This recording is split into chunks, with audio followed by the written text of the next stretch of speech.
ஓம் ஸ்ரீ குருப்பியோ நமக. நன்றாக குருவாழ்க, குருவே துணை.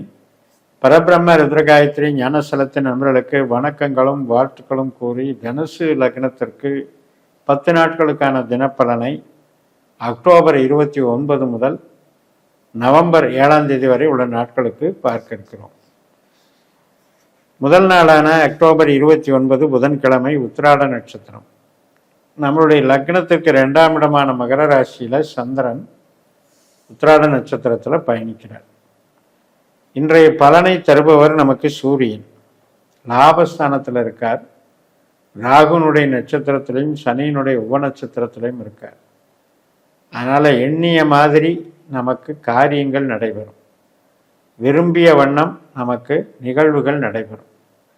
நண்பர்கள் ஒத்துழைப்பு, ஆவணங்கள் சம்பந்தப்பட்ட நன்மைகள், புதிய சந்திப்புகள், புதிய பிரயாணங்கள், சந்தோஷமான நிகழ்வுகள் எல்லாம் நடக்கும். இந்த அர்த்தாஷ்டம சனி அப்படின்னு இருக்கு இல்லையா, அந்த அர்த்தாஷ்டம சனியினுடைய ஒரு பாதிப்பை சூரியன் கையில் வச்சிருக்க, இல்லைன்னு சொல்றதுக்கு இல்லை. ஆனாலும் கூட அது பொருள் சார்ந்த நன்மைகளை தரக்கூடியது. உறவு சார்ந்த வகையில் அர்த்தாஷ்டமம் கொஞ்சம் இடைஞ்சல் பண்ணாலும் பொருள் சார்ந்து நல்லது பண்ணும். ஒரு இடம் வாங்கிறது, வாகனம் வாங்கிறது, வீட்டுக்கு தேவையான பொருள் ஃபர்னிச்சர் வாங்கிறது, இதெல்லாம் நல்லது பண்ணும். மாலை 5:29க்கு திருவோண நட்சத்திரம். நமக்கு அஷ்டமாதிபதி தான் சந்திரன். பட் இருந்தாலும் கூட பணம் தர்றவர், வேலை தர்றவர், தொழில் தர்றவர் சிறப்பாக இருக்கும். இன்னைக்கு மறுநாள் வியாழக்கிழமை அக்டோபர் 30 மாலை 6:33 வரைக்கும் இந்த திருவோணம் இருக்கிறதுனால ரொம்ப வேலைக்கும் பணவரவுக்கும் தொழிலுக்கும் நன்மைகளை தரக்கூடிய அற்புதமான நாள். இந்த நாளில் நம்ம சந்திரனை இயக்கணும். சந்திரன் அப்படிங்கிறது ஒரு நீர்நிலைகள், அருவி, ஒரு கை ஆசீர்வாதம் பண்ணுறது, கோவில் கோபுரம், திருப்பதியை நினைச்சுக்கிறது, இதெல்லாம் இன்னைக்கு நமக்கு பணவரவை தரக்கூடிய அற்புதமான அமைப்பு. மாலையில் 6:33 அவிட்ட நட்சத்திரம். மகர ராசியில் 2 பாதம் இருக்கு.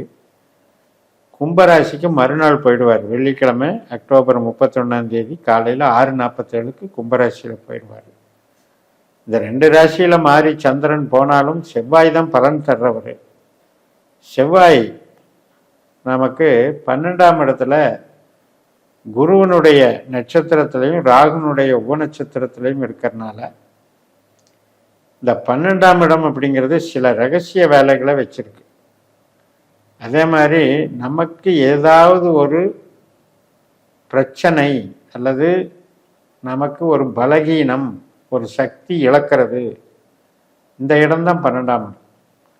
ஆராய்ச்சி பண்ணுறவங்களுக்கு சப்போர்ட் பண்ணும், பிரயாணம் பண்ணுறவங்களுக்கு சப்போர்ட் பண்ணும், வெளிநாட்டு வேலைக்கு சப்போர்ட் பண்ணும். அதே நேரத்தில் ஆரோக்கியத்துக்கு கொஞ்சம் கவனமாக பார்த்துக்கணும். நவம்பர் 1ஆம் தேதி சனிக்கிழமை சதய நட்சத்திரம். வெள்ளிக்கிழமையே மாலையில் 6:50க்கு தொடங்கிருச்சு. ராகுனுடைய நட்சத்திரம். தைரியஸ்தானத்தில் இருக்கார் ராகு. ராகு நிற்கிறதோ குருவனுடைய நட்சத்திரத்திலையும் செவ்வாயினுடைய சனியினுடைய உபநட்சத்திரத்திலையும் இருக்கார். அதனால் அதிசாரத்தில் இருக்கிற குரு 8ல் இருக்கார் இல்லையா, அந்த 8ல் இருக்கிற குருவினுடைய பலனைத்தான் ராகு தர்றாருங்கிறதுனால கம்யூனிகேஷன் இன்னைக்கு கொஞ்சம் ப்ராப்ளம் கொடுக்கும். தப்பான ஒரு தடைகள், அதாவது ஒரு மெசேஜ் பண்ணுறோம், தகவல் தொடர்பு பண்ணுறோம், ஒருத்தரை சந்திக்க நினைக்கிறோம், இதுக்கெல்லாம் தடைகள் வருதுங்கிறதுனால அந்த முயற்சிகளை இன்னைக்கு செலக்ட் பண்ணிக்காதீங்க. இன்னைக்கு நம்மளுடைய கருவிகள், லேப்டாப்போ ஃபோனோ, இது மாதிரி இன்ஸ்ட்ருமெண்ட்ஸில் கவனமாக இருங்க. ஏதோ ஒன்று ரிப்பேரு ப்ராப்ளம் கொடுக்கறதுக்கு வாய்ப்பு. இப்போ சதய நட்சத்திரம் மாலையில் 6:20க்கு முடிஞ்சு பூரட்டாதி நட்சத்திரம் தொடங்குது. குருவனுடைய நட்சத்திரம். குரு 8லேயே இருக்காரு. அதுவும் அவருடைய சொந்த நட்சத்திரத்திலே இருக்கார். அதனால் இன்னைக்கும் டென்ஷன் ஆகக்கூடாது. அதாவது வேலை சுமை அதிகமாக இருக்கும், வீண் பழிகள் நம்ம மேலே போடுறது, அது மாதிரி ஆரோக்கியத்தில் சின்ன சின்ன உபாதைகள் கொடுக்கறது, அடிவயிறு தொல்லை, சாப்பாடு சேரல, குழந்தைகள்னால கொஞ்சம் மனசங்கடங்கள், உறவுகள்னால பேச்சுகள் சரியில்லை, கணவன் மனைவிக்குள்ளேயே பேசுகிற பேச்சில் பாதிப்புகள், இதெல்லாம் கொஞ்சம் நடக்கும், பார்த்துக்கணும். நவம்பர் 2ஆம் தேதி இதே பூரட்டாதி நட்சத்திரம் மாலையில் 5:03 வரைக்கும் இருக்குது. அதுக்கப்புறம் உத்திரட்டாதி நட்சத்திரம் 4ஆம் இடத்துல சந்திரன் சனியை போல செயல்படுறார். சனி தான் அர்த்தாஷ்டம சனி. ஆனால் குருவினுடைய நட்சத்திரத்தில் இருந்தாலும் இந்த சனியும் குருவும் 4-8 இருக்கிறது அவ்வளவு சிறப்பு இல்லை. அதுவும் ராகுனுடைய உபநட்சத்திரத்தில் இருக்கிறதுனால கொஞ்சம் பரவாயில்ல, பாதிப்பு இருக்கு, ஆனால் பாதிப்பு பெருசாக மோசம் பண்ணல அப்படிங்கிற மாதிரி போயிடும். நவம்பர் 3ஆம் தேதி திங்கட்கிழமை உத்திரட்டாதி நட்சத்திரம் மதியம் 3:05 வரைக்கும் இருக்கு. அதுக்கப்புறம் ரேவதி நட்சத்திரம். இந்த ரேவதி நட்சத்திரம் புதனுடைய நட்சத்திரம். இப்போ புதனுமே 12ல் இருக்காரு, சனியோட நட்சத்திரத்தில் இருக்காரு, சுக்கரனுடைய உபநட்சத்திரத்தில் இருக்காரு. சுக்கரனுடைய உபநட்சத்திரத்தில் இருக்கிறது கொஞ்சம் பரவாயில்ல, ஏன்னா சுக்கரன் லாபஸ்தானத்தில் இருக்கிறதுனால விரயத்தை தடுத்துருவார்.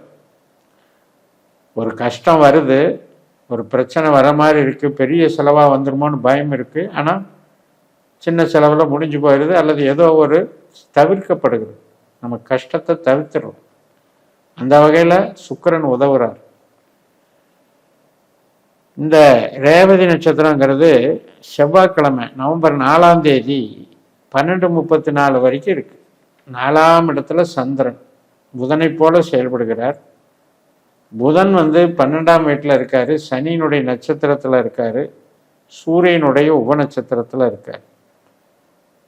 இதே மாதிரி தான் ஒரு பிரச்சனை வருது, கஷ்டத்தை கொடுக்குது, அதுக்கப்புறம் அதை ஃபேஸ் பண்ணி அதை கம்ப்ளீட் பண்ணி அதை சக்ஸஸ் பண்ணி ரிலீஃப் ஆயிடும். அந்த வேலை நவம்பர் 5ஆம் தேதி புதன்கிழமை காலையில் 9:39 பரணி நட்சத்திரம் 5ஆம் வீட்டில் சந்திரன் போயிடுறாரு மேஷ ராசிக்கு. சுக்கரனுடைய நட்சத்திரம். சுக்கரன் நமக்கு லாபஸ்தானத்தில் இருக்காரு, சிறப்பாக இருக்காரு. சுக்கரன் இருக்கிறது செவ்வாயினுடைய நட்சத்திரம் மற்றும் சுக்கரனுடைய உபநட்சத்திரம். அதனால் இன்னைக்கு கேளிக்கைகள், கொண்டாட்டங்கள், பரிசுகள், அன்பளிப்பு பரிசுகள், நண்பர்கள் சந்தோஷமாக உறவாடுறது. ஸோ என்டர்டெயின்மெண்ட்டுக்கு நல்லா நாளாக இது அமைகிறது. ஒரு வித்தியாசமான ஒரு தொழில் சார்ந்த நன்மைகளும் நடக்கும். புது கஸ்டமரு, புதுசாக ஒரு லைனில் என்ட்ரி கொடுக்கறது, இதெல்லாம் நல்லா. நவம்பர் 6ஆம் தேதி வியாழக்கிழமை சூரியனுடைய கிருத்திகை நட்சத்திரம் காலையில் 6:33 தொடங்குகிறது. ஒரு பாதம் மேசராசியில், 3 பாதம் ரிஷபராசியில். நண்பகல் 11:46 ரிஷபராசியில் சந்திரன் போயிடுவார்.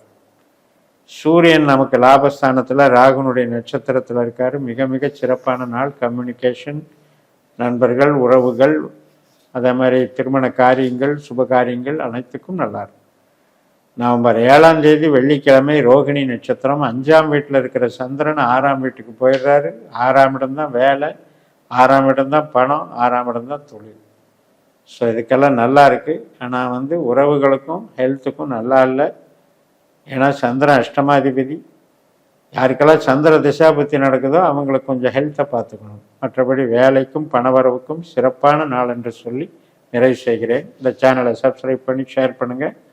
உங்கள் தனிப்பட்ட ஜாதக பலாபலன்களை என்னுடைய வாட்ஸ்அப் நம்பரில் தொடர்பு கொண்டு பலன் பெறுங்கள். உங்களிடமிருந்து விடைபெறுகிறேன். உங்கள் JMS. நன்றி, வணக்கம்.